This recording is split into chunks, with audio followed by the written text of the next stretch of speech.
안녕하세요. 이정실입니다. 저는 미술사학자이고 큐레이터이고 대학에서 미술사 강의를 하고 있습니다. 또 워싱턴 정신대 문제대책위원회에서 6년 동안 회장직을 했고 현재는 이사장으로 있습니다. 그래서 오늘 여러분하고 탈식민주의라는 주제를 나누면서요. 한 반 정도는 제가 미술계에 있으니까 미술 세계에서 어떻게 이 개념을 이해하고 실천하고 있는지, 그리고 한 반 정도는 저희 우리 위안부 운동에서 하고 있는 활동들이 어떻게 이 탈식민주의와 관련이 있는지를 한번 생각해 보는 시간으로 갖고자 합니다. 자, 그러면은 제가 파워포인트를 여러분들과 나누면서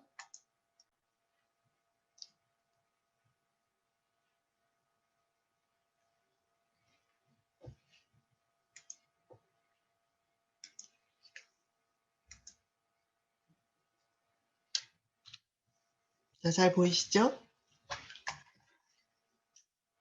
잠시만요. 예.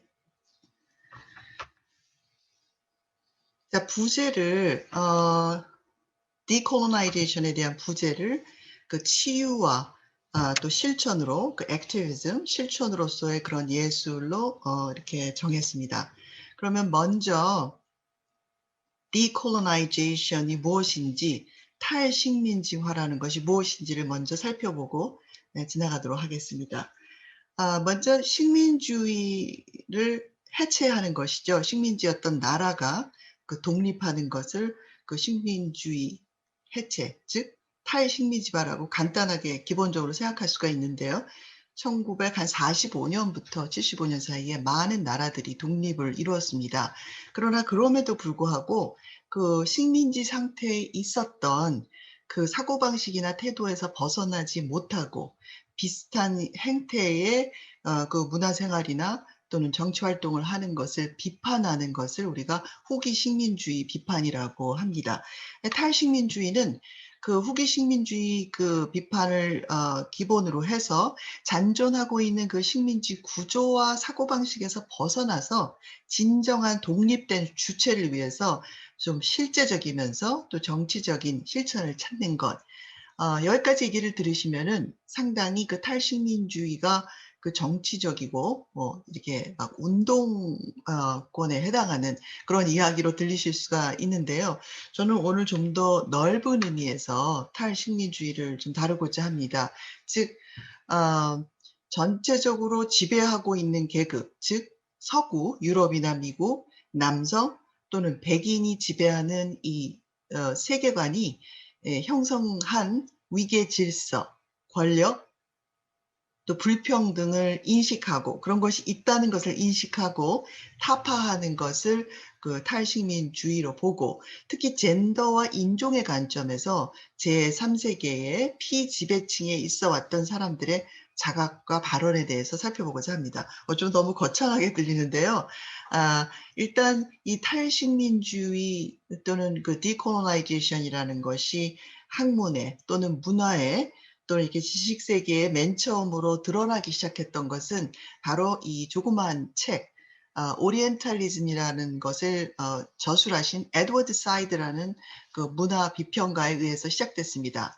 이분은 서구가 주로 이제 유럽이죠. 유럽에서 동양을 여기서 말할 때는 뭐 중국이나 한국, 일본을 포함하지는 않고요. 유럽에서 봤을 때 주변에 있었던 국가, 즉 중동 지방이나 아프리카 지방을 봤을 때 갖게 되는, 그래서 그것이 드러나는 소설이나 예술이나 그림 속에 드러나게 되는 편견, 선입관, 또 스테레오타입에 대해서 비평을 하는 책이었습니다. 이 책에 보면은 서구는 이렇게 기독교가 중심을 이루고 있는 그 서구는 전체적으로 볼 때 아주 그 considerate하고 사려가 깊고 부지런하거나 정직하거나 아주 친절한 반면, 머슬림이 지배하는, 그러니까 중동 지방이나 그 아프리카를 봤을 때 머슬림이 지배하고 있는 그 오리엔트는 아주 게으르고 속이길 잘하고 원시적이고 아주 잔인한 사람들이라고 생각을 했습니다. 이 유럽 사람들이 바라볼 때 이 오리엔은 창작된 것이죠. 그들의 생각 속에서 실제와는 거리가 멀게 그렇게 묘사됐습니다. 전체적으로 볼 때 또 결론적으로 볼 때 동양은 그 서구 유럽에 비해서 항상 좀 inferior 좀 지위 모든 면에서 좀 뭐라 그래야 되죠? inferior하고 예 좀 못났고 또 아니면은 좀 성적으로 좀 eroticized 됐고 성적으로 묘사돼 있거나 아니면은 좀 여성화되어 있는 그래서 이것이 그 지금 오늘날 미국과 전 세계를 괴롭히고 있는 그 racism 그 white supremacy의 근간이 되는 사고를 이미 18세기, 19세기에 그 유럽에서 그것을 단단하게 털을 닦았습니다. 작품을 통해서 그거를 보고자 하는데요. 먼저 그 유럽에서 그러면은 소위 말해서 레이스 이 인종에 대한 생각 자체가 언제부터 생겨났나를 한번 생각을 해 본다면요. 여러분 잘 아시는 그 enlightenment라는 거 있지 계몽주의 한 18세기 정도에 뭐 많은 사람들 디드로 뭐 루소 뭐 이런 많은 사람들이 인제 그 enlightenment를 하게 되는데요. 더불어서 그 당시에 그 유럽이 expansion을 하게 되죠. 전 세계로 이렇게 뻗어나가면서 또 그 empire 제국이 생겨나고 그 당시쯤에 또 다윈의 다윈이라는 분이 나와서 그 뭐 적자생존이라든가 뭐 두개골의 사이즈 해골의 사이즈에 따라서 뭐 지능가 이런 것들이 결정된다는 거를 이야기를 했고 허버트 스펜서라는 사회학자가 그 다윈이즘과 거의 비슷한 시기에 어 좀 앞서간 그 문명의 나라가 다른 나라를 이렇게 다스려야만 된다라는 것을 굉장히 legitimize 합리적으로 이렇게 합법하다. 그것은 굉장히 적당한 것이라는 그런 논리를 내세웠습니다. 그 당시에 그래서 유럽이 뭐 아시아나 아프리카나 또는 아메리카, 북남미, 아메리카 이런 데를 다스리면서 어떤 사고방식 속에 꽉 쌓여 있었냐면요. 그 백인 그리고 유럽 물론 남자들이 이렇게 가장 위에 있다. 가장 위에 있고 나머지는 다 모두 그 하위에 있다라고 생각을 하게 되었습니다.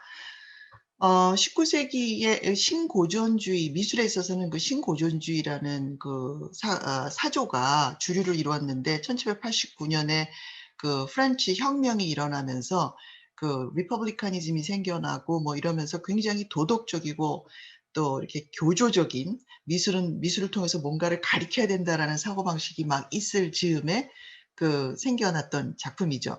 원래 앵그르라는 작가도 그 신고전주의에 속해 있었는데 이 작품은 아주 문제가 많았어요. 왜냐하면 첫 번째로 신고전주의는 르네상스 또는 로마 또 멀게는 그리스의 그 맥을 잇는 아주 규격에 맞는 비율에 맞는 팔등신의 완벽한 그런 몸과 미인을 만들어냈어야 되는데 이 여기에 나오는 이 여자 모델은 그 비율이 맞지가 않아요. 등이 너무 쭉 길게 늘어나 있고 다리도 좀 이상하게 뒤틀려 있고 팔 사이즈도 좀 길고 그래서 이게 좀 신고전주의 규범을 중요시하는 사람들의 볼 때는 규격 좀 불편하다 생각했는데 그것보다 더 불편한 것은 이 제목도 그렇고 주제가 오덜리스크라는 거죠. 오덜리스크. 오덜리스크는 제가 여기 설명을 썼지만 터키의 황제인 설탄 을 위한 헤이럼, 하렘이라고 우리는 알고 있는 그런 여자들만의 모여 있는 장소가 있었는데요. 거기에 첩이나 뭐 노예 어쨌든 그 황제를 위한 여자들이 모여 있는 그곳에 있는 여자였습니다. 오돌리스크. 이 오돌리스크의 사실은 거기에 있는 여러 가지 그 여자의 그 계층 중에서 굉장히 낮은 급에 속하는 그 여자 계층이었는데요. 이 여자가 오덜리스크라는 걸 증명하기 위해서 여기 주변에 있는 모든 것들이 사실은 터키에서 온 동양임을 암시하고 있는 그런 소품들입니다. 터번도 그렇고 팬도 그렇고 오른쪽에 있는 이렇게 곰방대 같이 생긴 것은 거기 있는 여자들이 피는 대마초 비슷한 오피움이라는 그런 담배였어요. 그래서 결국 하렘 씬을 그린다는 것은 신고전주의 입장에서 볼 때는 전혀 맞지가 않는 것이었죠. 왜냐하면 하렘은 유럽 남자들이 생각하는 성적인 패너지 아주 환상적인 그런 장소였어요. 한 남자만을 위해서 황제를 위해서 수많은 여인들이 뭐 많게는 거의 몇백 명까지도 있은 적이 있는 그런 여자들이 이 남자의 선택을 위해서 기다리고 있는 장소. 그리고 그 여인들은 아무런 지적 활동도 하지 않고 오로지 치장하고 그 남자를 위해서 준비하고 있는 여자들이다라는 그런 환상의 장소였고, 빌리보아나 거의 19세기의 모든 남자 유럽 작가들은 오달리스크 또는 하렘을 주제로 한 작품을 그렸습니다. 원래 이 앵그르의 오달리스크는 베니스에서 성행했던 르네상스, 베니시안 르네상스의 그 티션이라는 작가의 오른쪽 아래에 있는 이 비너스 오브 올비노라는 작품에서 영감을 받아서 그렸는데요. 이 르네상스 때까지, 르네상스 이전에 뭐 여자 나체를 그릴 생각을 못 했었어요. 중세 시대 때 중심주의의 그런 사고방식으로 있을 때. The Venus of Urbino를 그렸던 이 르네상스 때 거의 처음, 고대 그리스 로마 때는 많이 있었지만 중세 천년 이후에 거의 처음 여자 누드를 그 방 안에다가 걸어 놓기 위한 핑계가 그때 비너스였죠. 비너스는 사람이 아니니까 여신이니까 아프로다이티 혹은 비너스라고 하는 그 미와 사랑의 여신이었기 때문에 아주 핑계가 좋았죠. 그래서 이렇게 누워 있는, 옆으로 길게 누워 있는 이 여자 모델을 가지고 이 올랭피아를 그렸고, 이거를 가지고 현대 20세기 1985년에 뮤지엄 오브 모던 아트에서 전시를 하는데, 여자 작가들이 보니까 169명의 작가들이 거기서 전시를 하는데 한 13명만 여자인 거예요. 그래서 일군의 그 페미니스트 그룹이 생겨났습니다. 게릴라 걸, 고릴라 마스크를 쓰고 활동을 하는데요. 게릴라 걸스라는 이 여성 그 페미니스트 그룹은 이런 포스터를 만들었어요. 앵그르의 작품을 본따와서 Do women have to be naked to get into the Metropolitan Museum? 메트로폴리탄 뮤지엄에 들어가려면 여자들이 벗어야 되냐? 왜? 그냥 작가로서는 너무 힘들고 작품을 전시하기가. 벗어서 작품의 대상이 돼야지만이 그 벽에 걸릴 수 있다라는 것을 조롱하는 것이죠. 그 미술계에 퍼져 있는 이 섹시즘 또는 레이시즘을 비난하는 그런 그룹이었습니다. 유럽의 오리엔탈리스트 작가들에서 좀 더 살펴보겠는데요. 제롬이라는 작가가 아주 성공적인 작가였어요. 이 사람은 퍼블릭 베스, 공중 목욕탕을 굉장히 많이 그렸는데요. 그것도 굉장히 많은 여자 누드를 한꺼번에 그릴 수 있는 좋은 핑계였죠. 이 하렘 씬이라든가 오달리스크 또는 이런 투르키나 아프리카 여자들을 그릴 때 그 여자들은 정해져 있는 스테레오타입대로 그려졌습니다. sexually available, 그러니까는 성적으로 이렇게 언제든지 접근 가능하고 용이하고 또 순종적이고 굉장히 고분고분한 그런 여자의 모습으로. 그 오리엔탈리스트 작가들 중에 만약 남자를 그렸다면 남자는 딱 두 가지 스테레오타입이 있었어요. 게으르거나 위험하거나 그런 타입이 있었죠.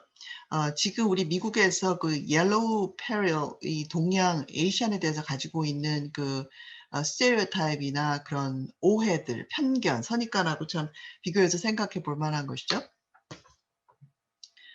그리고 뭐 그렇게 언제든지 가능한 여자의 그 선을 넘어서서 노예, 뭐 성노예가 됐던 그냥 노예가 됐던 어쨌든 포제스할 수 있는 그런 바디로서 이 또 슬레이브 마켓 씬을 굉장히 많이 그렸어요.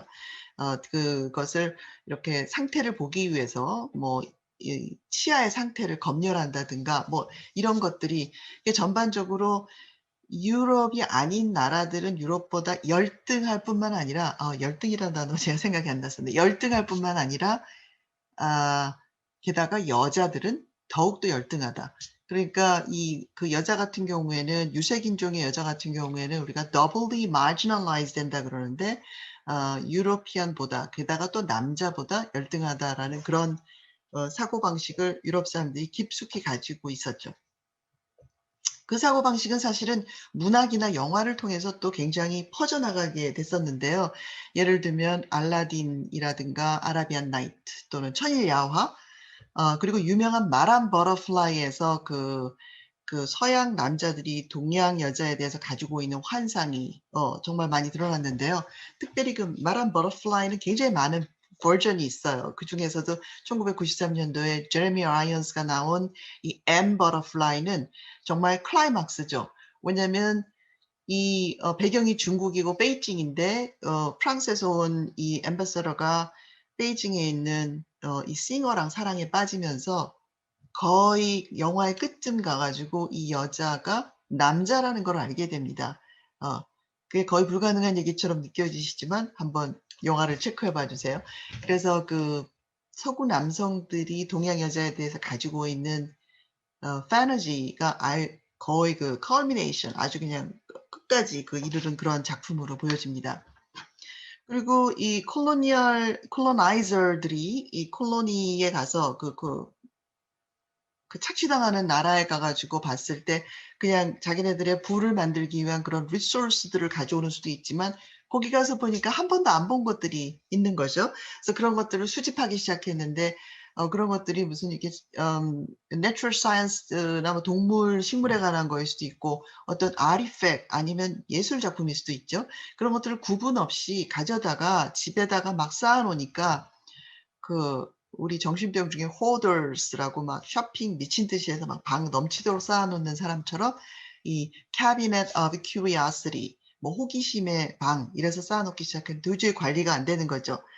그래서 생각한 것이 좀 더 public space로 가서 많은 사람들이 볼 수 있고 좀 체계적으로 구분해서 놔야 되겠다 한 것이 뮤지엄의 시작입니다. 뮤지엄과 더불어서 당시에 유행했던 것이 이 국제 박람회인데요. 국제 박람회든 뮤지엄이든 콜로니얼리즘하고 어쩔 수 없이 깊이 연루되어 있습니다.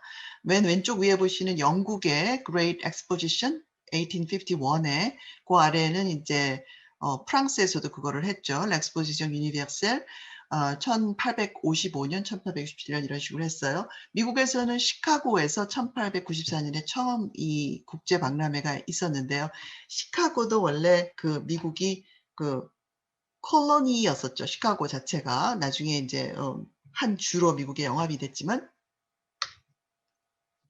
그럼 이런 엑스포를 할 때 그 인간을 전시했어요. 휴먼 주 그래 가지고 그 racial diversity하고 ethnicity 를 연구하기 위해서 이 왼쪽 같은 경우 보면은 코니 아일랜드 뉴욕에서 한 20 세기 초에 필리핀 사람들을 가운데 앉혀 놓고 이 우리 안에 놓고 구경을 했어요. 오른쪽에도 굉장히 최근 일이죠. 1858년도 브뤼셀 엑스포에서 이 아프리칸 걸을 놓고 사람들이 이렇게 스낵을 주고 마치 원숭이한테 바나나를 주듯이 이렇게 관람을 했습니다. 또 박물관에서 소장하고 있는 그 물건들이 문제죠. 여러분 그리스 가서 보시면 파르테논 신전 거기에 아무것도 안 남아 있죠. 루인만 있고 중요한 기둥이라든가 조각품들은 다 루브르 아니면 영국 대형 박물관에 가 있어요. 근데 어떤 아티클이 있었는데 한 재작년에 Should museum return their colonial artifacts? 그러면은 뮤지엄들은 다 이 그 식민 시대 때 갖고 온 물건들을 돌려줘야 되는가? 이런 아티클이었죠.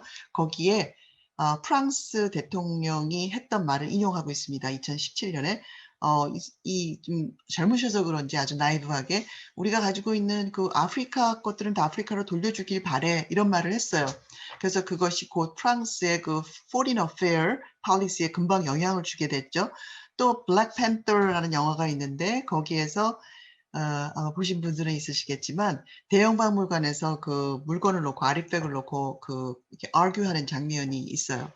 "이건 not for sale." 이렇게 얘기하니까 "그럼 너네가 이걸 얼마 주고 사 왔지? 다른 물건하고 똑같이 다 너네가 그냥 맘대로 훔쳐온 거 아닌가?" 이렇게 얘기를 하는 장면이 있고 이런 일련의 일들이 있은 다음부터 나이지리아, 이집트, 뭐 그리스 이런 데서 자기네들 물건을 돌려달라고 인제 대형 박물관, 루브르 박물관 많은 이런 소송이 벌어졌죠.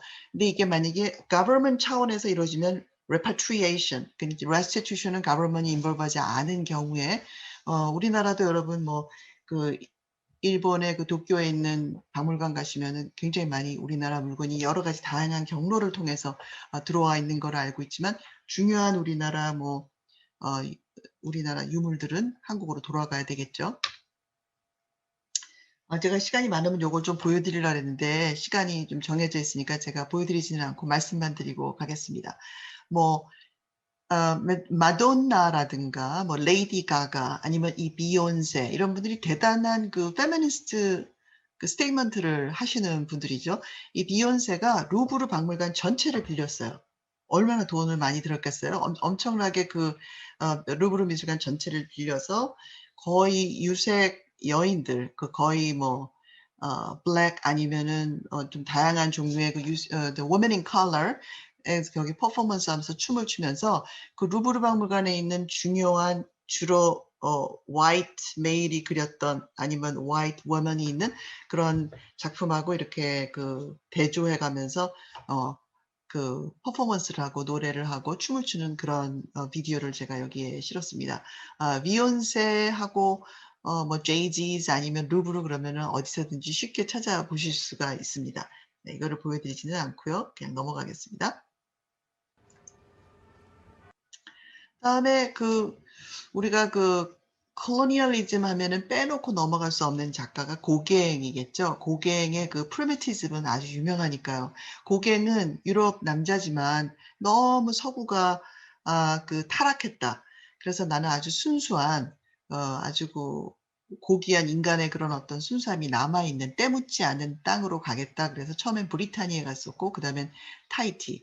그 타히티라는 그 오세아니 거기가 그 프랑스의 식민지였고 그래서 그 사람이 거기 갔을 때는 콜로나이저로서 지배하고 있는 그 특히 백인 남자로서 거기에 가서 거기에 있는 콜로니에 있는 여인들 특히 11살, 12살, 14살 이런 어린 여인들하고 관계를 맺으면서 이 뭐 굉장히 중요한 그 포스트 임프레셔니즘 작가로서 그 현대 미술 형성에 중요한 영향을 기여를 했다고 하지만 한 20년, 30년 동안 엄청나게 많은 그 페미니스트 아트 히스토리안들이 이 고갱을 열정적으로 미워했죠. 예, 이 사람은 정말 워머나이저고 섹시스트고 콜로나이저고 레이시스였다. 뭐 그래서 그런 것들을 증명하는 것을 정말 오랫동안 많이 했는데요. 그 한 최근에 그 디콜로나이제이션의 일환으로 그 입장이 많이 그 해석이 많이 바뀌게 됐습니다. 그리고 이 디콜로나이제이션의 그 티오리 중에 하나가 굉장히 다양한 렌즈로 바라보는 건데요. 고갱이 뭐 설마 그렇게 아주 악독하게 거기서 지냈고 결국에는 매독으로 죽었다 할지라도 또 그의 다른 면이 있지 않았을까라는 그런 의문들을 가진 거죠. 그리고 그 만약에 타히티에서 미친 영향은 거기에서 그의 영향을 받고 작업을 시작한 뭐 작가들 소리도 들어봐야 되지 않는가 뭐 이런 식의 연구들이 있으면서 여기 오른쪽에 보이시는 타일라라는 작가가 바로 그 타히티에서 고갱의 영향을 받고 자라난 그 젊은 여성 작가이죠. 고갱의 작품을 가지고 고갱의 작품이 뭐 포스터 같은 거를 거기 굉장히 구하기 쉬우니까요. 그 작품을 가지고 자기가 거기다 콜라주를 그러니까 몽타주죠. 정확하게 디지털 몽타주를 해서 자기 얼굴을 넣었고 친구 얼굴하고 이렇게 약간 그 조롱하듯이 비웃듯이 그 이 작가는 자기가 그 타히티 여인에 대해서 갖고 있는 서구인들이 만들어 놓은 그 스테레오타입에서 벗어나고 싶었다라고 이제 얘기를 하고 있는 건데 이와 같이 그 피지배층 당하고 있다고 생각하는 또는 그 식민당했다고 생각하는 사람들의 그 고유의 목소리 그들이 말하는 비판 그러니까 원래 식민했던 사람들이 자기 비판적으로 우리가 너네를 지배했을 때 뭐 이랬지 저랬지 하는 것이 아니라 그 당사자들이 하는 소리 그것에 좀 기울여야 된다고 한 학자가 이 스피박이라는 아주 중요한 작가 문화 비평가이고 지금 컬럼비아 대학교 교수이신데요. 이분이 Can the Subaltern Speak라는 아주 중요한 그 아티클을 쓰셨어요. 이 Subaltern이라는 그 뜻은 아까 말씀드린 것처럼 피지배당하고 있는 목소리가 없었던 전혀 자기네들의 것을 어떻게 표현해야 될지 몰랐던 그 계층을 말합니다. 말하자면 comfort woman 같이 그분들이 자기네들의 당한 거를 뭐라고 어떻게 뭐 표현을 했겠어요? 단지 뭐 페미니스트들이 아니면 역사학자들이 그 사람들이 이야기를 해주는 거죠.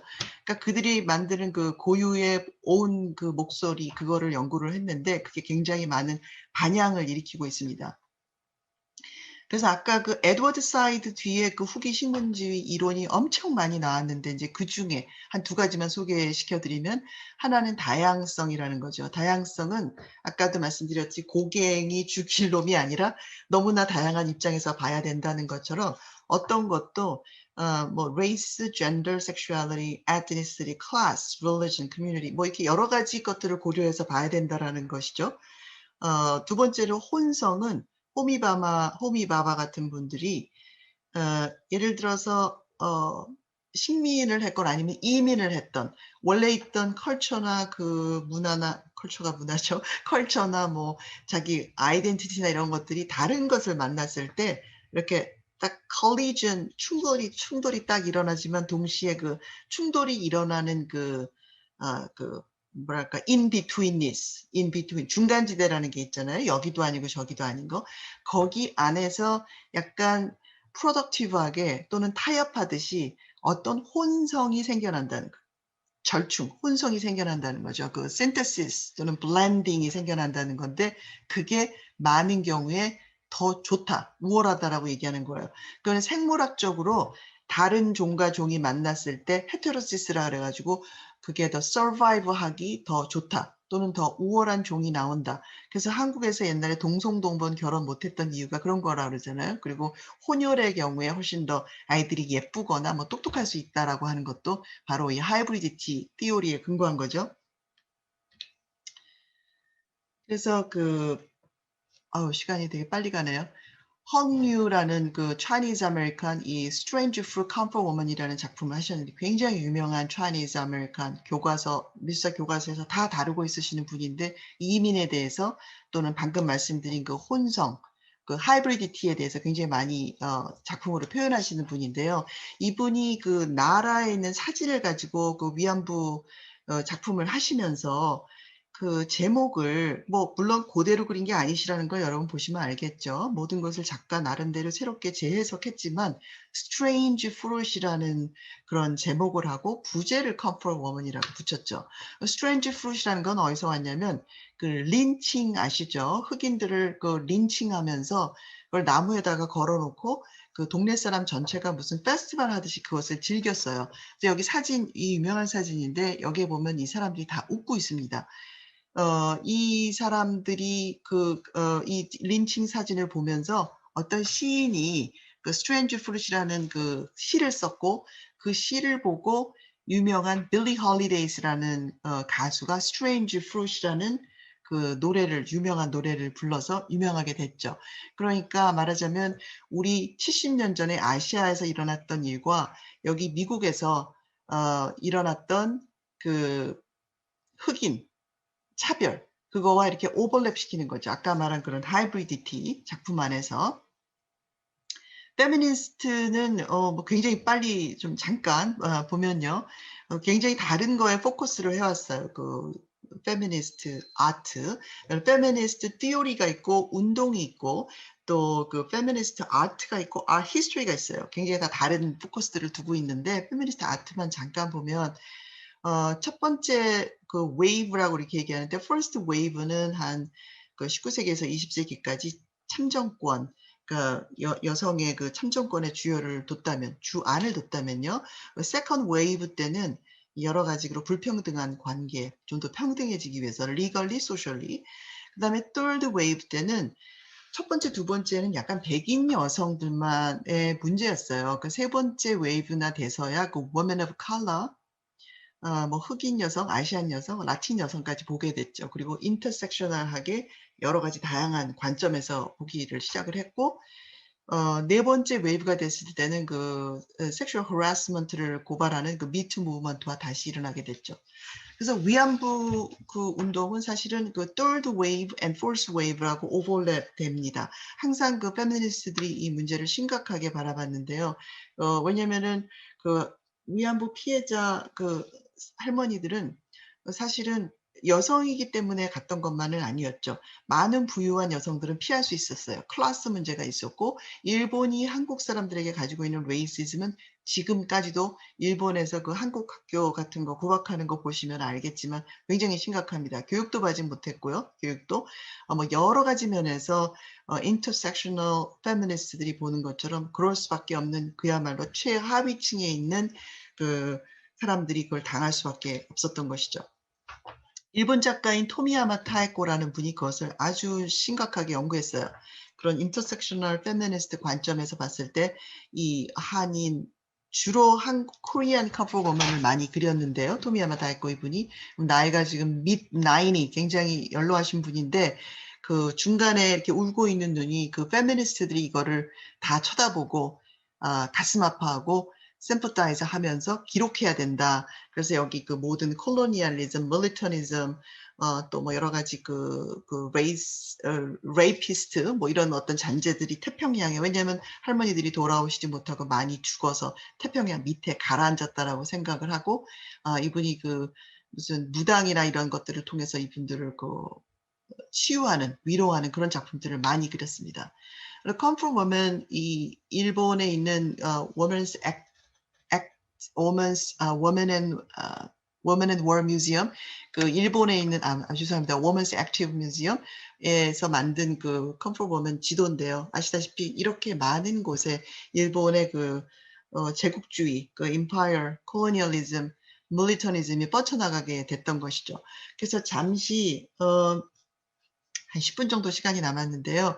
그 워싱턴 정대위에서 해왔던 활동을 아주 간략하게 소개를 드리겠습니다. 보시다시피 이렇게 5가지 풀뿌리 운동, 교육, 전시, 위안부 기림비, 그리고 아카이빙 프로젝트 이렇게 나눌 수가 있는데요. 황금주 할머니가 처음에 1992년에 워싱턴 한인교회에 오셔서 첫 증언을 하시면서 박스 5에서 그것을 에어를 하고 바로 한 달 뒤인 1992년 12월 12일 날 영어로는 Washington Coalition for Comfort Women Issues가 태어나게 됐습니다. 처음에 뭐 백악관 앞이라든가 법원 앞 그렇게 막 데모를 엄청나게 했고요. 이 아래에 있는 사진은 국회 앞에 2015년 아베가 왔을 때 한 700명 정도가 그 랠리를 할 수 있었습니다. 여러분이 잘 아시는 하우스 레졸루션 121 2007년도에 통과하기 직전에 2월 달에 세 분 할머니 김군자, 이용수, 얀 러프 오웬 할머니가 오셔서 정말 눈물을 흘릴 수밖에 없는 그런 청문회를 했죠. 그러나 그것이 가능하게 했던 것은 사실은 15년 동안의 그 grassroot movement, 한국이 그 코리안 아메리칸으로서 1992년 정도에부터 이런 어떤 조직을 갖기 시작했는데요. LA Riot 그거 있고 나서 거의 같은 해에 세워진 이 WCCW가 성공적으로 이런 자기 컨스티튜언으로서 자기 동네 시민권자로서 국회의원을 움직여서 법안을 통과하게 된 첫 번째 성공적인 사례입니다. 그 위안부 결의안이 하루아침에 생겨난 것이 아니라 한 15년 동안의 그 그라스루트 무브먼트의 산물이었고요. 위안부란 이름이 들어간 법안은 96년부터, 그리고 위안부 문제만을 다룬 거는 2000년부터 레인 에반스라든가 그 이전에 윌리엄 레핀스키 이런 국회의원들에 의해서 하게 됐죠. 마이크 혼다 직전에는 하원 외교위원회에서 통과가 됐습니다. 너무나 많은 백그라운드가 있었고 비하인드 스토리가 있는데요. 저희 단체에서 나온 그 아카이빙 북에 보시면 자세하게 설명이 되어 있습니다. 하버드 대학 교수님이 이제 뭐 총칼, 뭐 돈 갖고 이렇게 싸우던 시대는 끝났고 앞으로는 소프트 파워로 적을 설득해야 된다. 그게 문화이고 교육이고 예술이고 또 IT다라고 이랬는데 우리가 이분을 뭐 의식해서 알아서 그랬던 건 아니지만 28년 전부터 이미 전시를 통해서 교육을 통해서 많은 활동들을 해오셨습니다. 그 아카이브 사진을 가지고 이 국회에서 전시를 하셨고요. 또 그 이후로 전시를 할 때 할머니들이 그 아트 테라피로서 작업하신 그 예술 작품들, 그것이 또 귀향이란 영화를 만들게까지 한 이런 작품들, 또는 작가들이 직접 할머니들의 그 역사를 듣고 반응한 그런 작품들을 전시를 하기 시작했는데요. 이 collateral damage 같이 존 제이 컬리지 오브 크리미널 저스티스 그 뉴욕에 있는 human Right Institute가 있는 네 군데 대학 중에 하나입니다. 그 위안부 문제뿐만이 아니라 전쟁 중에 당할 수밖에 없는 여성과 아이들의 문제를 다루는 그런 좀 광의의 전시를 할 수 있었습니다. 또 Statue of Girl 혹은 그냥 Comfort Woman Memorial 해서 또 전 미국에 한 지금 16개가 있는데요. 요시다 시마다는 여성 일본분은 그 소녀상의 소녀처럼 자기가 꾸미고 앉아서 이런 경우는 지금 영국에 있는 일본 대사관 앞에서 또 다른 곳에서도 많이 이렇게 퍼포먼스를 직접 하십니다. 이분들은 일본 사람이지만 그 군국주의, 그 제국주의에 대해서 반발하고 그 남성들이 그렇게 다른 나라에 가서 힘없는 여성들을 착취했다는 거에 대해서 통감하고 공감하고 서포트하는 의미에서 그렇게 해 주시는 것이죠. 그래서 저희가 2014년에 만든 그 Fairfax Government Center 주위에 있는 이 메모리얼에서 그 언베일링 세리머니를 하고 나서 다 행사가 끝나고 나서 혹시 뭐 쓰레기가 없나 하고 갔을 때 이만한 가위가 떨어져 있길래 그거를 주셨는데 한 여성분이 앉아서 울고 계셨어요. 이 버터플라이 체어. 그분을 봤더니 그날 오셨던 많은 일본 리포터 중에 일본 기자분의 한 분이셨는데 그 여성분이 아주 어렸을 때 섹슈얼 허래스먼트를 당하셨고 그 할머니 이야기를 들으면서 이렇게 공감을 하면서 자기가 한 번도 그거를 이렇게 억압하고 생각하지 않았던 그 문제가 떠오르면서 자기가 이렇게 치유되는 거를 느꼈다고 할머니 얘기를 들으면서 할머니들의 그런 용감한 또 그 아주 정말 인고의 세월을 들으면서 그 좀 정말 굉장히 감명을 받았다는 얘기를 들은 것이 있습니다. 그것이 우리가 이 Comfort Woman Memorial and Peace Garden에 만든 목적이자 주요한 이유이기도 합니다. 저희가 또 출판을 했는데요. 인턴십을 통해서 만든 책이 이 왼쪽에 있는 새로운 시각이고요. 또 29년의 역사를 정리한 책이 이 Movement of Justice for Justice and Women's Right in the United States입니다. 영화 상영도 거의 매년 어떤 해는 1년에 2번씩 하게 됐는데요. 급기야는 저희가 한 9개 정도 되는 영화를 초청해서 인터내셔널 필름 페스티벌을 하고 지금 현재는 29년 역사를 정리하는 다큐멘터리 필름을 만들고 있습니다. 그러면 결론적으로 어떻게 위안부 운동, 연구, 교육, 예술 활동들이 탈식민주의 실천인가? 첫째, 위안부 역사는 가장 최악의 식민주의 갈취의 역사였습니다. 여성의 몸을 비인간적인 환경에서 도구화하고 이용했죠. 위안부 역사 왜곡과 회피는 후기 식민주의 사관이고요. 셋째, 위안부는 인종, 성, 계급, 식민관계의 다양한 불평등 구조의 산물입니다. 현재에도 글로벌하게 존재하는 성노예가 있죠. 네 번째, 위안부 운동은 제3과 제4의 물결, 페미니스트 운동의 일환입니다. 다섯 번째, 위안부 운동은 인권운동으로서의 역사에 기록되어지고 차세대에게 교육시킬 가치가 있는 것입니다. 그것이 정대위 29년의 활동사입니다. 자, 긴 시간 동안 들어주시느라고 힘드셨고요. 제가 질문을 받을 수 없는 형편이긴 하지만 또 언젠가 우리가 팬데믹이 끝나고 개인적인 자리에서 볼 수 있기를 희망하고 모두 건강하게 잘 지내시기 바랍니다. 감사합니다.